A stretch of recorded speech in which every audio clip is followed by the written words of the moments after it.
Good morning, good morning, good morning. Happy Monday. You know what? Today is my favorite day. Well, one of my favorite days of the week, Monday, because it's Monday morning chats with Sack, and Sack is me. I hope that you guys had a great weekend. My weekend was amazing. Like, it was super amazing. I got a chance to celebrate my cousin's 30th birthday party at my house. And so it just felt good to just be around close friends and family, and just to have everyone together in the same space at the same time. But I think the thing for me was I was able to have me and my brothers in the house together. And because we have busy lives and we live in different places, it's hard to get us all together. And we were able to take a family picture. The last time we took a family picture with all of us, I would say it was in 2015 at one of the reunions I hosted in New Jersey. So it just felt really good. It was just a really good feeling. And I will tell you that, when you plan events, you are tired. So once everyone left Sunday, I took a nap and it was amazing, and it was so needed. It was so needed. So I've been thinking about this for a while, what I wanted to talk about. And I think it's pretty fitting considering that I had a family gathering yesterday. Well, this past weekend. If I had to title this, it will be the things you take for granted when you're a child, right? So when I was younger, my parents separated when I was like 4 years old. Like, they separated. So my mom got married before she had all of us. My mom had 3 kids. I'm the oldest child. However, I have an older brother, older sister, and I have a younger sister from my father's side. But growing up, it was always mainly just me and my brothers. That's only 3 kids my mother has. And, when we were younger, we always thought that, because we didn't have both parents in the household, that we were in lag. And we didn't have as much as some of the kids that had 2 parents in their household.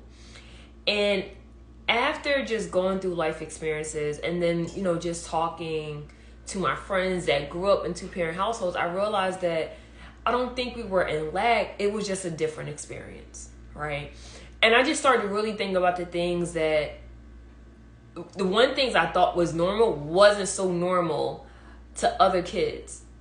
So one thing that I think I took for granted is, my parents saying that they love us all the time. And it got to the point where that's what we were used to. We were used to our mom and dad. Even though we lived in 2 different households, we were used to our parents saying that they love us, right? And I just thought, honestly, that was a part of the norm. I thought that was a part of the norm where your parents tell you that they love you and your parents protect you. So one thing about my parents, especially my mom, if you mess with any of her kids, she's going to fight you. She don't care who you are. She's going to fight you. Like, I remember when I want to say I was 5 years old, and we lived in this apartment. It was like a duplex. It was an apartment up top, apartment down the bottom. And there was a pretty much a store, a convenience store right next to us. Like, literally, we can get out and walk, and we're there within a minute, less than a minute. And I remember walking to the store to get my mom. And this is during the time we had humble beginnings. We didn't have much. And I walked to the store to get my mom a mango mystic. I never forget that. And I'm 35 now, right? So I'm walking to the store. I got her a mango mystic. And we knew the owner. It was called Mr. Joe's store. We knew Mr. Joe. I got her a mystic. And as I'm a kid, right? So as I'm coming out the store and I'm walking towards my mom is sitting on the step. And I dropped the mystic, right? I dropped the mystic and glass is shattered. Mind you, I'm scared, because I'm like, my mom told me to do one thing and I didn't do it. And usually sometime if we drop something, Mr. Joe will allow us to go back to the store to get something else for free. And so I said, Mom, my mom was like, just go see if Mr. Joe will allow you to get another mystic. And I said, okay. So I went back to the store, and it was this lady named Miss Stephanie. Now, Miss Stephanie is a white lady. She's really big, right, behind the counter. And when I went inside the store, I think the door was somewhat tilted, but you can hear what's going on in the store outside because that's how close we live next to the store. And I said, Miss Stephanie, I dropped my mom mystic. Mr. Joe always allow us to get another mystic. Can I go back and get one? And she was like, no, you should have never dropped the mystic. And I'm sad. You know, I'm a kid. I'm sad because now I got to go back and tell my mom that I can't get her a Mystic. And so as I'm walking out, I had my head down. And my mom said, what'd she say to you? And I was like, Mom, I can't get another Mystic. But my mom heard everything. I didn't know, but she heard everything. She said, let's come back to the store. So she took my hand. She, like, as a black mom, like, took my hand, walked me into the store. Like, why was you yelling at my child? Now, I didn't think my mom heard anything, but she was like, why are you yelling at my child? You know, they exchanged some words, and next thing you know, my mom is a slim figure woman, and she pulled this lady over the counter and beat the living hell out of her. The adults in the store, like, rushed me out, like, you don't need to see this. So I was just, like, waiting until this ass whooping was done, like, My mom came back out, no scratches, none of that, in the Mystic. So, point of the story, my mom beat this lady up because she got smart with me. But besides that, like, our parents always protected us. And, you know, if we tell them something is wrong, they're going to handle it. It doesn't matter who it is. Same thing with my dad. They're going to handle it. But I didn't know that some people didn't have that within their parents. They didn't have that. They didn't feel protected. Growing up, I got into a lot of fights. And I calmed down a lot. And my mom, you know, she would take off from work, go to school. Like, who is it? I never forgot I got jumped before. I was like in second grade. I beat up a boy, and he got his cousins, jumped me. My mom came to the school and was like, who's the girls? Went to the girls' school classroom and, like, cursed the little girl out. Like, girl was in third grade. And my father did the same thing. You know, if we had problems, we tell our dad. It's taken care of. And to this day, my dad will always tell me, if a man put his hands on you and a man disrespect you, I will go to jail for you. My dad always tell us that. And to this day, at 35, my dad always tell us that. Like, hey, if somebody, especially me as his daughter, if I have a problem with somebody's son, all I have to do is call my dad. All I have to do is call my dad. And it's over.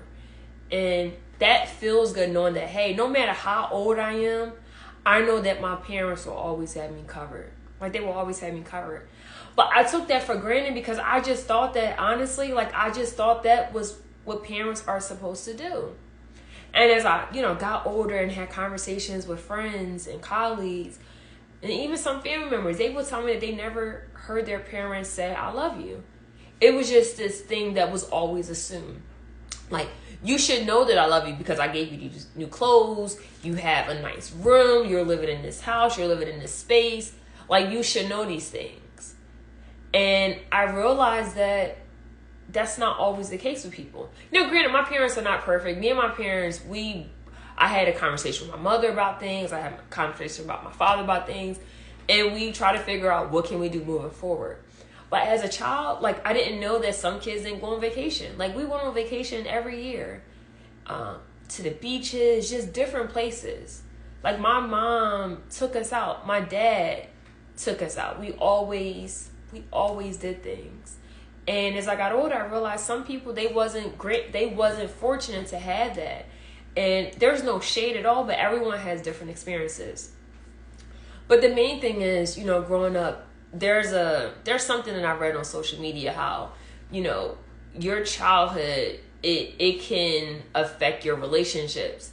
And I'm here to say, if you had a bad childhood, it can affect it if you don't make changes, right? So everyone has a childhood, everyone has a past. And maybe there's some pretty things about your past, and maybe there's some ugly things. But you have to recognize and say, hey, this is not healthy. Like, I tell my therapist all the time, like, hey, you know, I love my parents, I love my family, but there's some things I recognize, and I'm like, you know what? That's not what I like. And when I have my own family, we're not going to do that. And one thing that I've learned is that when it comes to parenting, people do the best they can based on the tools that's in their toolbox. And so sometimes if you have a parent that never said I love you, or maybe they never did certain things, honestly, they're just using all the tools that they have in their toolbox. And they may not know that affect you, right? And I'll be honest, there's some parents, like, if your parents are in their late 50s and 60s and they had a lot of kids, maybe saying I love you, maybe that wasn't something that they always said because they were taking care of their family. They just assumed like, hey, if the lights are on, that means I love you, right? I paid the bill, so you were able to see, you're able to do all these things. Like I paid the electricity bill, you have food on the table. Like those are the ways to show that I love you. And so I just challenge you that just because you didn't have a not so good childhood, that doesn't mean that that's going to predict your future. It's not. It's not at all. Another thing that I took for granted is quality time. There's a meme that says your love language it reflects what you were neglected as a child, and I totally disagree. So my love language is words of affirmation and quality time. Words of affirmation is number one. Like I literally score a 12 out of 12. And if you ever read like what words of affirmation is, for me, it's not saying like, oh, hey, you did a good job. Like I don't need to be told that all the time. Like I don't. But what I don't like is negativity. Like I don't like someone speaking down to me. I don't like someone being nasty to me because that's just not who I am. And I could say maybe as it relates to my childhood, when I was like in my like elementary school, like I was teased. But as a result, how I reacted, I just beat the person up. That's just exactly what I did. Moving into middle school and moving forward, like that's what I did. I don't do that now. I can control myself. But that's what I did. But my dad, like he would say little stuff and I didn't get it. But like he would say like, hey, you're my daughter, like you're beautiful. And I would hear some women say like their father never told them that they were beautiful or amazing. Like they never heard that. But I did. And I just thought that was normal. Like my dad will always tell me, even at times when I was a child where I had low self-esteem, like my dad always made me feel like I was the most beautiful girl in the whole wide world. It didn't matter if I had braces. It didn't matter if my teeth was crooked. It didn't even matter if my hair wasn't done. Like my dad always made me feel good. And he will always tell my brother like, hey, you're handsome just like your father. And if you meet my dad, like my dad has like really good, his hair is all gray, but he dyes it. But his hair is like silky black, and growing up, it was like curls. And we will always tease my dad like, hey, do you have an S curl? He's like, no, I don't have an S curl. And so I didn't realize these things until I got older, or just being 35 and having both parents. And that's a blessing. That is a major blessing. It's a blessing to not only have two parents that are still living, but it's also a blessing to have two parents where you're able to be in the same household together. And there's no argument, even if they're not together. Like we're still able to be together, and that's a good thing. That's a great thing. But back to the two-parent household. I remember when I was in high school, I had a girlfriend, really good friend. She was like a best friend of mine at the time. And I thought her life was perfect. I was like, they have a nice house. They have a nice family. Mom and dad, they have Sunday dinner. Like I looked at this picture and I was like, that looks good. And I'm here to tell you that just because something looks good on the outside, it doesn't mean it's always good on the inside. So as I start staying the night more, I realized that her parents were cheating on each other. The mom had a boyfriend. The father had a girlfriend. And it was times where we would hang out with the mom and we would go see the boyfriend, and we had to like make up stories and when we go back to the house just in case the father asked about like what we were doing. We had to make up lies. Like here I am, I'm like 15 years old, and I'm like, damn, okay, we're lying because of, okay. And then it was times where we would hang out with my girlfriend's dad and we'll see the girlfriend. Like they were, and I think they got to the point where they already realized that they were like separating, but they were just trying to figure out how to like separate regarding like assets and things of that sort. But they already knew like they were going like in two directions, like two different directions. And I just always thought, me and my brother used to always think like, Dad, like why can't our mom and dad be together? Like why can't they be together? Was it us, or we would want that? And don't get me wrong, I think a family unit is great and it's amazing. But the one thing that I've learned, and I told my therapist, is like just because your parents did not work out and maybe you didn't have a two-parent household, that doesn't make you any less than someone that does. And I'll be honest, like I see some families where it's a 2-parent household and the parents should have divorced years ago. They're just there because they don't want to start all over again. And so I talked to my mom about why she left my dad. Like I talked about all those things. Like we had these conversations, and that was the best decision for my mom. And my mom said that, like, I tried to stay because of y'all, but I realized I'm only hurting myself. So I had to do something for me. And if you realize like why parents separate, it's not because of the kids.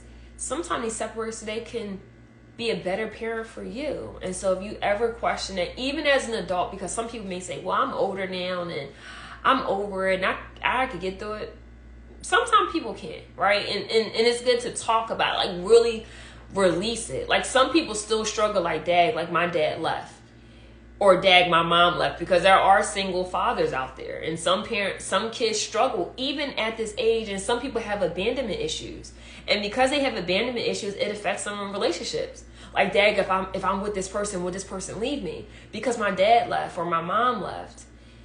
And I'm here to tell you that just because of how your childhood is, it doesn't mean that it's going to affect. If you let it, it's not going to affect your relationships or your adult life. You just can't let it control you. You just can't let it control you. So I'm thankful for my upbringing because I think it made me who I am as a person.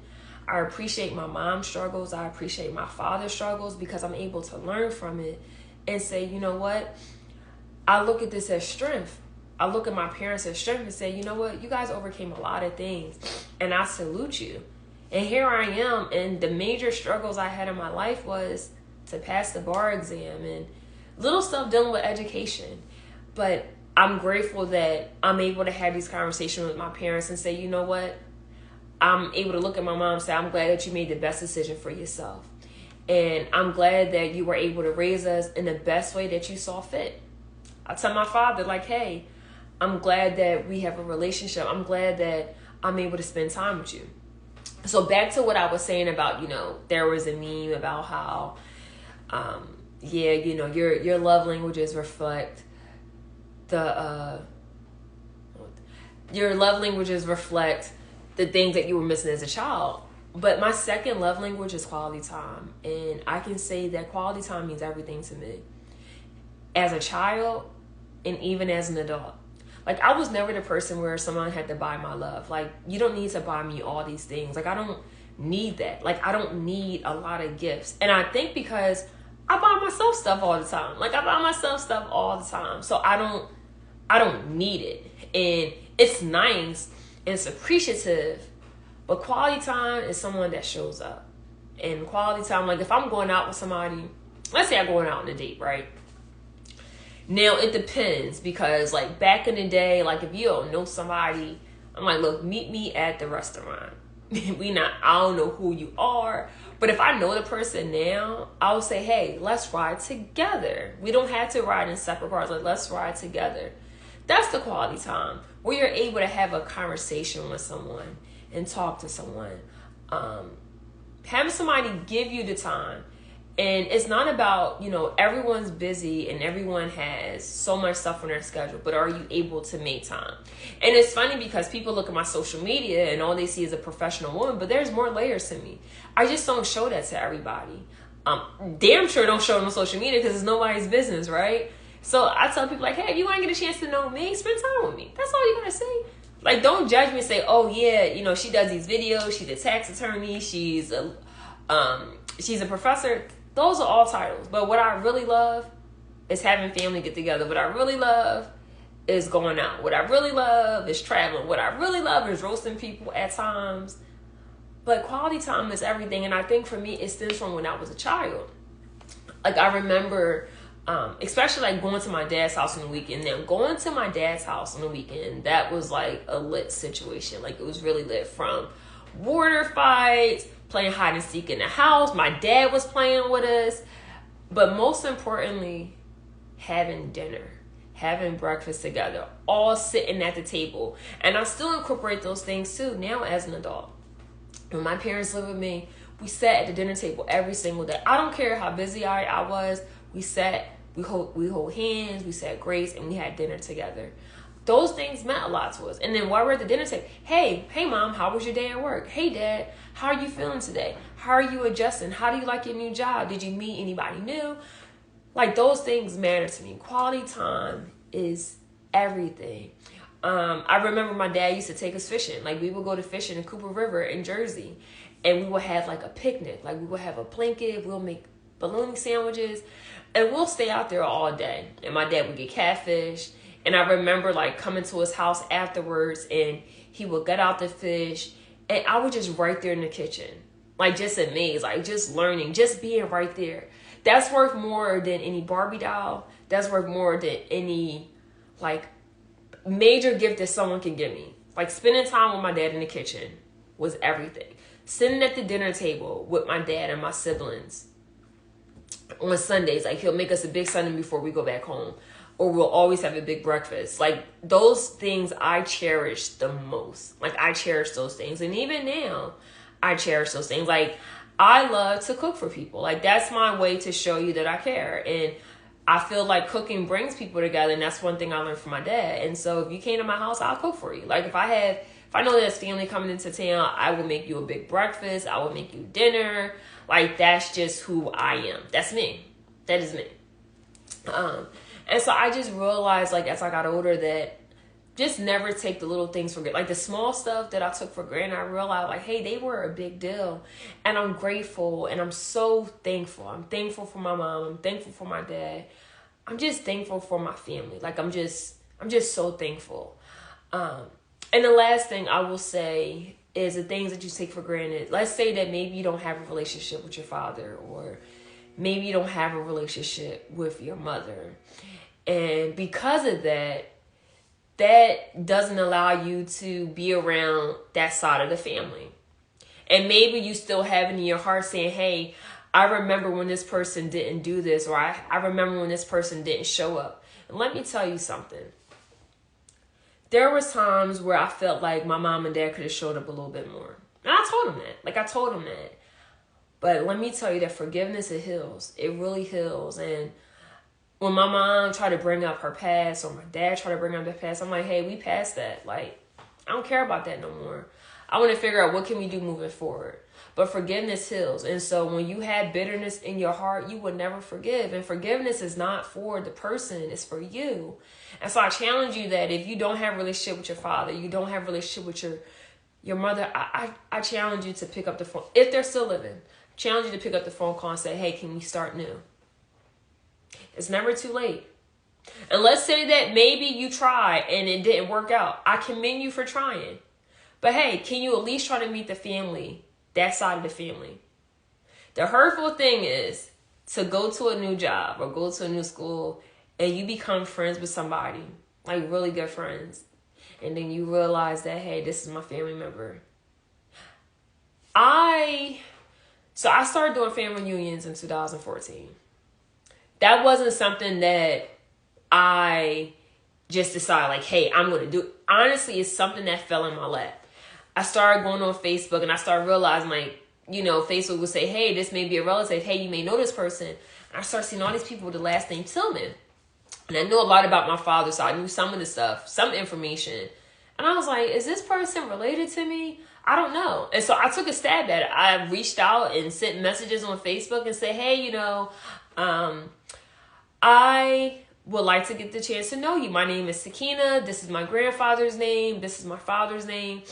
And moving forward, 8 years later, I was able to have a relationship. Now, I'm not saying we have to be besties, but at least I know where I come from. And so I challenge you that if you don't have a relationship with your father or your mother, I challenge you to try to get to know that side. Not just for you, but if you have kids, for your kids. Your kids need to know where they come from. Your kids need to know their family history. Now, some people may disagree with me and say, hey, they don't need to know that side. But honestly, it's not about you no more. It's not. You don't want your kids to grow up and just know one side. They'll never get a chance to really know who they really are. Like, I got some people that don't know their family, and they may reach out and say, well, what is, you know, I had a family member that reached out to me like 5 years ago, like, and asked me about, you know, what is the cancer in their family, or what is some of the things like people die from.